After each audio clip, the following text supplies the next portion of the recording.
ታዲያስ አዲስ ከሀገር ውስጥ የስፖርት ወሬ ከተባለ ባለፈው በዶፒንግ ስሟ ካበረታች መድኃኒት ጋር ተነስቶ ነበረ።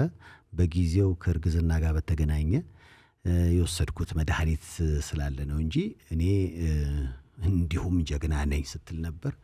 ጀግናዋ እንግዲህ ይደገራል። አዎ ጉዳፍ የልጅ እናት ሆነች። ደስ ይላል። እንደምታዩት ያው እንግዲህ ጸሎቷ ሰምሯል።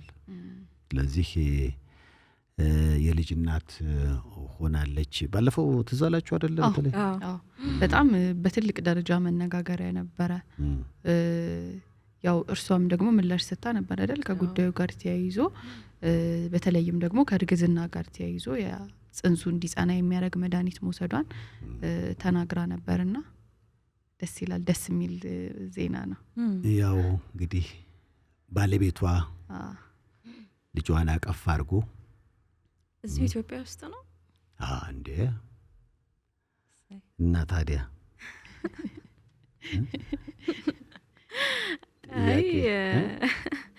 አንዳንድ ከሕክምና አንፃር እንትሉን ሳየው ምናልባት የውጪ በሄደችበት ለጉዞ ወይም ቫኬሽን ምናምን በእንደዚህ አይነት ጉዳዮች ከሀገር ወጣ ብላ ሰላም ተገላግላ እንዳይሆን ብዬ ነው። አይ ጀግናዋ አትሌት ጉዳፍ ጸጋይና ባለቤቷ አሰልጣኝ ህሉፍ ይሄደጎ ነው። ቀደም ሲላየ ነው የመጀመሪያው ወንድ ልጃቸውን ያገኙት እና ቅድም እንዳልሽው ይመስላል እንግዲህ ቅድም እንዳልሽው ይመስላል። ምክንያቱም ሀገር ውጪ እስኪ እሱ እናጣራለን። እንግዲህ በእርግዝና ወቅት በመልካም ተመኝታችሁ በጸሎታችሁ ያሰባችሁኝ እና በፍቅር ያቀፋችሁኝ ውድ ደጋፊዎቼ፣ ወዳጆቼ፣ ኢትዮጵያውያን በሙሉ ምስጋናዬ ከቃላት በላይ ነው ብላለች። እንግዲህ የእናትነት ታላቅ አክሊል በደስታ በሰላም እንድደፋ ያደረገኝ ፈጣሪ እናንተንም በቤታችሁ ፍቅርን፣ በረከትን፣ ሰላምን ያብዛላችሁ። አሜን። አዲሱ ልጃችንን በጸሎት አስቡልኝ። ከልብ ፍቅርና አክብሮት ጋር ጉዳፍ ጸጋይ። ደስ ይላል። ለጉዳፍ የመጀመሪያው ወንድ ልጅማ ስም እናውጣለን። ማንም በላ ተባብረን ነው። እሺ ቆይ አንተን ያው ከአባት ስም ጋር ከባለቤቷ ጋር ህሉፍ አይደል? ህሉፍ ይህ ደግሞ ስለዚህ ስም እናውጣለን። እናንተም አውጡ። እንደውም ያው ስትጀምር እሷ እንኳን ለቅድስት አርሴማ ወራዊ በዓል አደረሳችሁ ብላ ነው የጀመረችው እና ስለዚህ ሁሉም ማዕከል ያደረገ ፈገግታዋ ራሱ ደስ ሲል እውነት እንዴት ደስ አይላት። አይ ብዙ ጊዜ ከወሊድ በኋላ እኮ ድክም ያለው አይደል? እናቶች ለረጅም ሰዓት ህመም ውስጥ ስለሚቆዩ ግን እንደ አይነት ፈገግታ በጣም ደስ ይላል። በዛ ላይ ደግሞ የአትሌቶች ህይወት በራሱ ከባድ ነው አይደለ? በተለይ የሴቶቹ ይሄ ስራው፣ ሩጫው በጣም ድካም አለው፣ ትሬኒንጉ ከዛ ጋር ተያይዞ ልጅ ለመውለድ በጣም አመቺ አይደለም እና ስራቸው በራሱ ከዛ በኋላ የሚመጣው ደስታ ደግሞ ትልቅ ነውና እንኳን ሰላም ተገላገልሽ። በተለይ እሷ ደግሞ ያው በእርግዝና ወቅት ያንን መረጃ ተጋራንና በብዙ ልፋት ውስጥ የተገነባ ስም ነው። በብዙ ልፋት ውስጥ ደግሞ የመጣ ስኬትና ሽልማቶቿም ያ ናቸውና ከመረጃው ጋር ተያይዞ እንደውም ያገኘቻቸው ሽልማቶቿም ይወሰዳሉ ምናምን የሚሉ ከጉዳዩ ጋር እውነትነት የሌላቸው መረጃዎችም እንጋራ ነበረ። ያው በወቅቱ እነሱ ምላሽ ሰጥተው ነበር አይደለ? ይሄ ሌትሮዞል ከሚባለው ከእርግዝና ሂደት ጋር ተያይዞ የሚወሰደው መድኃኒት በተመለከተ ነው። አሁን ደግሞ እንግዲህ በዛን ወቅት የ2 ሳምንት እርጉዝ ነበረች። ምርመራውን ስታደርጋው ገና ነበረች። ከመጡት ስሞች መካከል ሀጎስ ህሉፍ ቢባል ሀጎስ ማለት ደስታ ነው። ኦኬ። እና ህሉፍ ማለት ነው ቢነግሩን በዚህ አጋጣሚ እና ህሉፍ የሚለው ምን ማለት እንደሆነ ምናቅ እኛ ምን ሞክራለን አሞክሪ በስም ደረጃ በቃ ከሚሰማሽ ስሜት ተነስተሽ ለምሳሌ አሁን ካለፈችበት ቅድም ካልሻቸው ነገሮች አሁን ሀጎስ ስሜት ይሰጣል ነው ፊቷም ላይ ደስታ ስለሚታይ ብሏል። እንግዲህ ልክ እንደዚህ እናንተም ስም ማውጣት ከቻላችሁ ሰብሰብ አድርገን ለጉዳፍ እንልካለን። ስም ማውጣት በራሱ እኮ ግን በጣም ትልቅ እንትን የሚፈጥር ነው፣ ውዝግብ።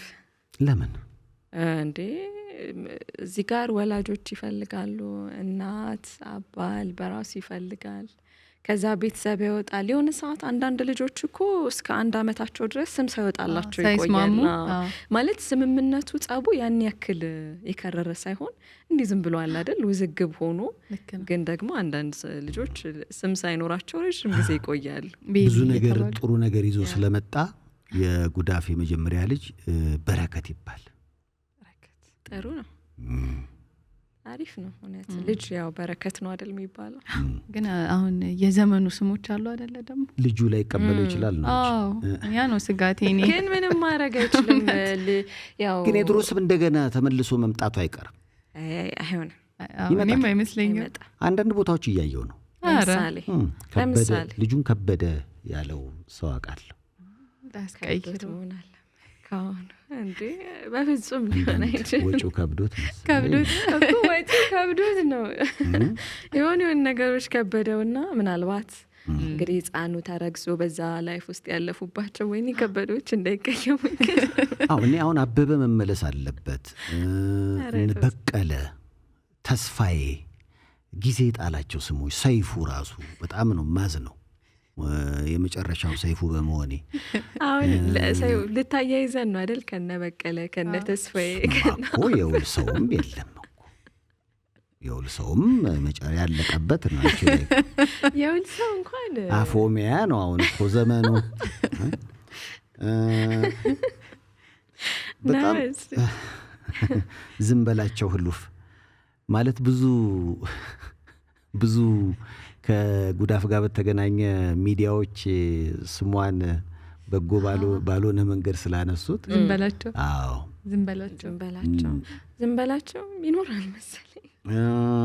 ያው እንግዲህ ስም ያወጡ ነው። ምናልባት ለመታወቂያም ባይሆን ለቤት ይሆናል አንዳንድ ስሞች እና ካለው ነባራዊ ሁኔታ ተነስተው ነው አድማጮች ስም ያወጡት። ዋናው ግን እንኳን ፈጣሪ ነገሮችን በዚህ መልኩ ደምድሞ እሷንም ስቃ ልጇ እንድታቀፍ አረጋት። ከዛ በኋላ ግን የተሰሙ ነገሮች የሉም አይደለ? ማለት ጉዳዩ ፋክት ቼክ ተደርጎ ይፋ የሆነ ነገር አለ? የሰማነው ነገር የለም። እኔ እርግጠኛ ስላልሆንኩ ነው። ምናልባት የሚወሰኑ ውሳኔዎች ምንድነው? ዓለም አቀፉ አትሌቲክስ ፌዴሬሽኑ ነው በተለይ ከዶፒንግ ጋር በተገናኘው ሰሪች የተባለችው መድኃኒት እሷ ለእርግዝና የተጠቀመችበት ነው እና ከዛ አንጻር በጊዜው እሱን ተናግራ ነበረ። በውድድሩ በዚህ ጊዜ እስከዚህ ጊዜ ያመጣችው እንደውም እድሎች ካሉ እንዲሰረዙ የሚል። እሷ ግን ያን ከወሰደች በኋላ ምንም አይነት ውድድሮች ላይ አልተሳተፈችም። ሀገሯንም ወክላ በግልም ምንም አይነት ውድድሮች ላይ ስላልተሳተፈች ምንም የሚወሰድባት ይሄ የተሰጣት የማበረታቻም ሆነ ሽልማት እንደሌለ ነው በወቅቱ የተገለጸው። እናም ደግሞ ያው ምርመራውም ሲካሄድ ተወስዳቸው የነበሩ መድኃኒቶች ካሉ ተጠይቃ ነበረ እየወሰደቻቸውና በወቅቱ ስትናገር ያንን መድኃኒት ጨርሰው ነበረ እና እየወሰደችው ያለውን ብቻ ነበር የተናገረችውና በዛ ሳቢያ ነበር ክፍተቱ የተፈጠረው። አሁን ላይ ግን ያው ያንን ማስረዳት ይቻላል ብዬ አስባለሁ። ያው እንግዲህ ደስ የሚልም እንዴ በጣም የእውነታው ዋው። እናንተንም ደግሞ የመጀመሪያ ልጅ አንዴ ያልጨረስኩ እሺ መንገድ ለመርቃችሁ እንዲህ ባለቤታችሁ ለህሉፍ ባል ልጃችሁን አቅፎ ፈገግ ብሎ ፎቶ የሚፖስትበትን ዘመን ያምጣላችሁ። መፖሰቱን ተውና ይገኛል መፖሰቱ ለምን ይፖስት ምን አለ? እናንተም ውለዱ። አየሹ አይደለ? በጣም ደስ ብሎት እና ምን አለ አሜን እንደዚህ አሜን። እሺ አሜን። አይደለም ፖስቱ ምርቃቱ የሆነ በቃ የፌክ እንደሆነ የሶሻል ሚዲያ ያላገጠ እንደሆነ ሰይፉ ብትረጁ ይፖስት ምን ሲል ምናምን እኔ እሺ አይፖስት ወለዱ ከበዱ በቂ ነው ብዬ ነው። እዛው ላይ ቆም እንጂ ፖስቱ ይቀር። ፖስቱ ያን ያክል ለምሳሌ አሁን ቁም ነገር አዘል ነው ብዬ አላስብም። ማለት ተከትሎ የሚመጣ ነገር ነው መጥፎ ነገር ሳይሆን አሁን ይሄንን ፎቶ ሳይ ነው እኮ በቃ ይሄንን ለባለቤታ ከእናንተ አልፌ እኮ ምን ያህል ቅን እንደሆንኩ የምታውቁት ከእናንተ አልፌ ለባላችሁ ደስታ የሚጨነቅ ሰው ነኝ። የቅንነት ነው አሁን ዋጋ ያሳጣሽው። አሜን አሜን። ታዲያስ አዲስ